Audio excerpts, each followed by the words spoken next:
The Rebel Capitalist Show. Let's just say, and I know this is probably unrealistic, but whatever the probabilities are, and well, it's at least very unrealistic short term, but longer term, let's say the dollar is no longer the reserve currency.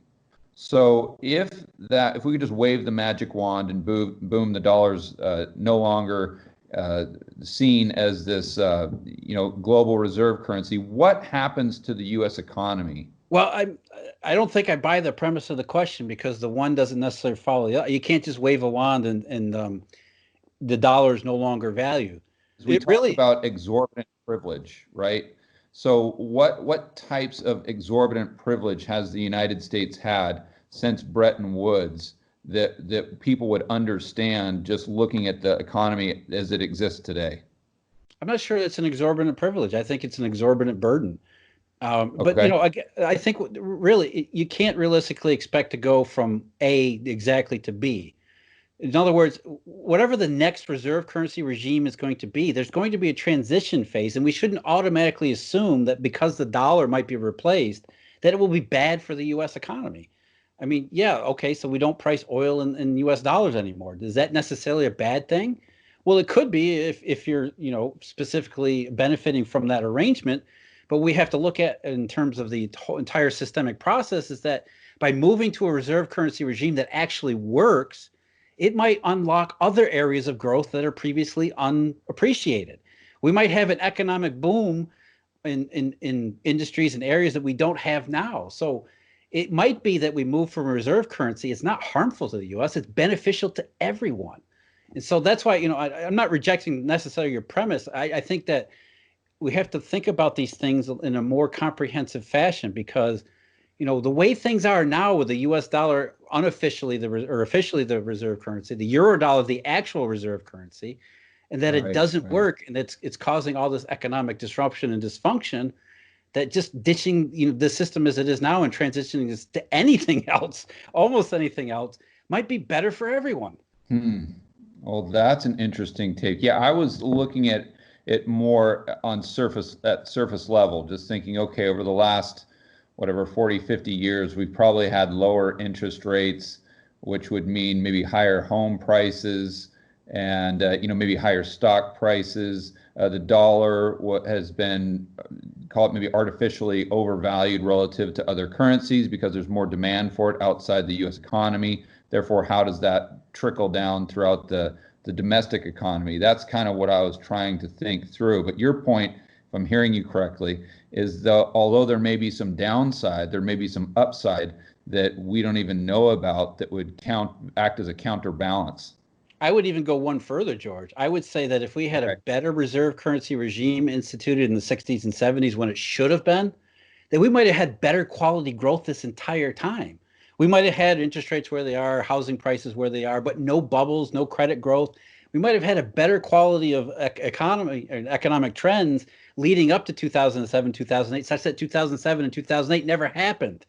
So, again, that's why I say, the reserve currency system as it was might have been a burden, not a benefit. And I think we need to think along these lines that if doing something differently isn't necessarily mean that it causes somebody harm. It changes things, and there'll definitely be winners and losers. But broadly speaking, to do something right should create a system where there's more winners than losers, and that the losers eventually become winners if given enough time. I think that would have been the case had we done the reserve currency system right in the 60s and 70s, rather than what was called benign neglect, which was, hey, let's just let this Eurodollar thing run rampant, which it did.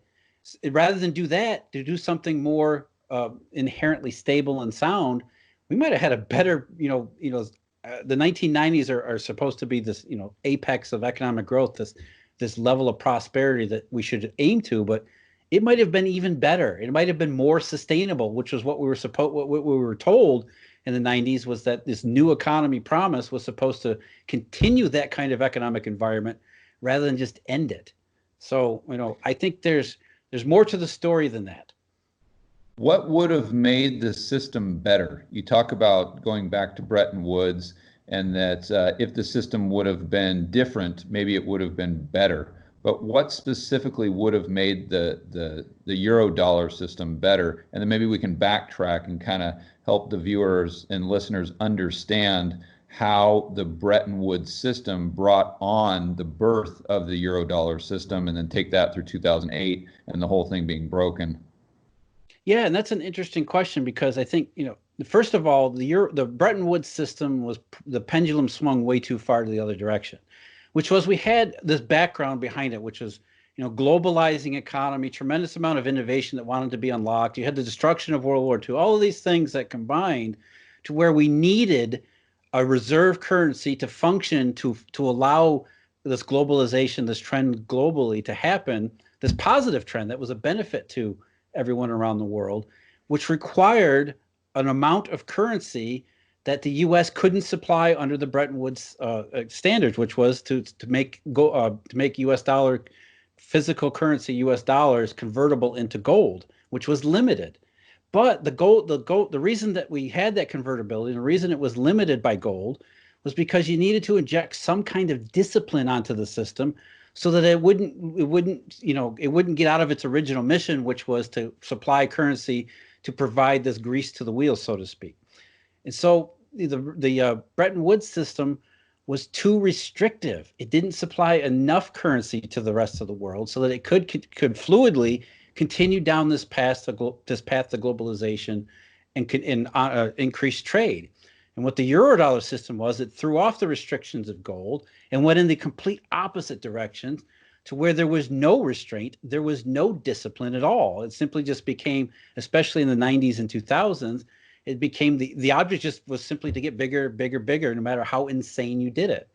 And so what we want to do is find somewhere in the middle where we preserve the aspects of discipline, rigidity, and some elements of the Bretton Woods system that keeps the banking system essentially honest. And honest is probably too much of a word, but you know what I'm saying? It's, we're not just funding any kind of speculative insanity that's out there, because you at least know that if I do something wrong, I might be out of business. Some kind of brutal capitalistic free market discipline needs to be imposed. Yeah, I was going to say, it sounds like free market capitalism there, Jeff. Be careful what you wish for, right? Exactly. Well, I mean, that's really historically what made, especially the classical gold standard, work the best, was that, businesses and banking institutions, in the majority, they had to be more honest and more realistic about what they did, because they knew at the end of the day, they could be out of business. And that's what was really missing in the Eurodollar system, especially under benign neglect, was, too big to fail. Those prospects that, hey, if we screw up, who cares? No, we'll get bailed out, or, it won't make any difference because somebody else, there's more than enough money out there that somebody will fund our stupid ideas for as long as we need them to.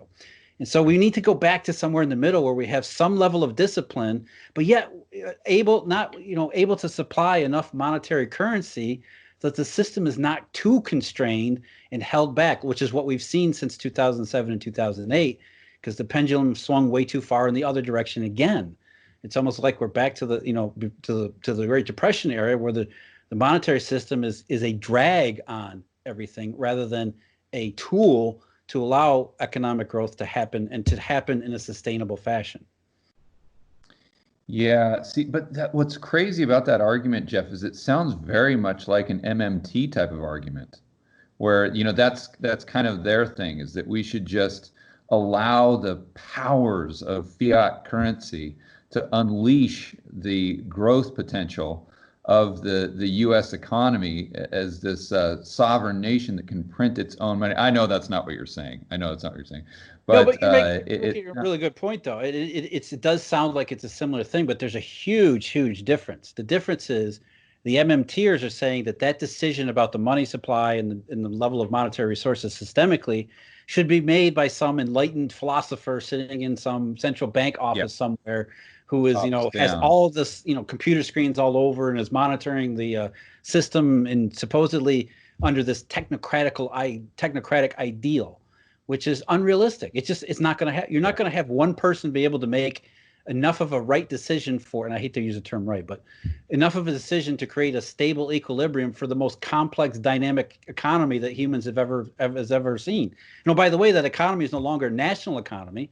It's a global economy with all of these different parts and pieces that are always moving, that never stand still. It's a completely dynamic marketplace. And so No, the MMTers are saying that we put a couple, a committee, a bureaucratic committee in a room, and they'll decide what the right level of money is for the economy. I mean, it's complete crap. I mean, the Federal Reserve has been, central banks, modern central banks have supposedly been that ideal for this long, and they show you time and again that it's impossible because they screw up and screw up and screw up. That's all they ever do.